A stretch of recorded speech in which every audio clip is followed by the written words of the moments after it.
L'Évangile selon Matthieu, 3e chapitre. Prédication de Jean-Baptiste. En ce temps-là parut Jean-Baptiste, prêchant dans le désert de Judée. Il disait, « Repentez-vous, car le royaume des cieux est proche. » Jean est celui qui avait été annoncé par Ésaïe le prophète, lorsqu'il dit, « C'est ici la voix de celui qui crie dans le désert. Préparez le chemin du Seigneur, aplanissez ses sentiers. » Jean avait un vêtement de poil de chameau et une ceinture de cuir autour des reins. Il se nourrissait de sauterelles et de miel sauvage. Les habitants de Jérusalem, de toute la Judée et de tout le pays des environs de Jourdain se rendaient auprès de lui. Et confessant leurs péchés, ils se faisaient baptiser par lui dans le fleuve de Jourdain. Mais voyant venir à son baptême beaucoup de pharisiens et de sadducéens, il leur dit, « Race de vipères, qui vous a appris à fuir la colère à venir? Produisez donc du fruit digne de la repentance, et ne prétendez pas dire en vous-même, nous avons Abraham pour père, car je vous déclare que ces pierres-ci, Dieu peut susciter des enfants à Abraham. Déjà la cognée est mise à la racine des arbres.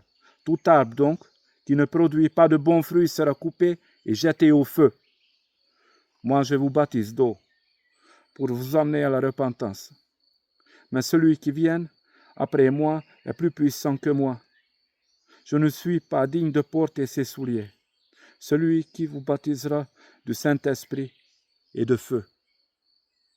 Il a son vent à la main, il nettoiera son air, il amassera son blé dans le grenier, mais il brûlera la paille dans un feu qui ne s'éteint point.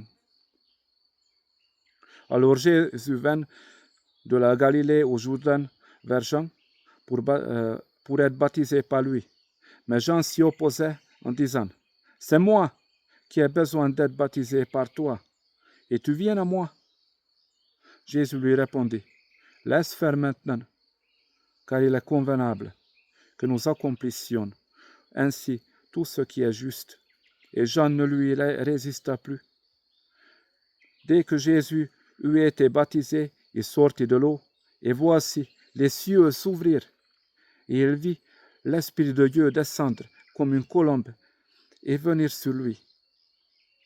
Et voici une voix fit entendre des cieux ces paroles. « Celui-ci est mon Fils bien-aimé, en qui j'ai mis toute mon affection. » Amen. Merci Seigneur.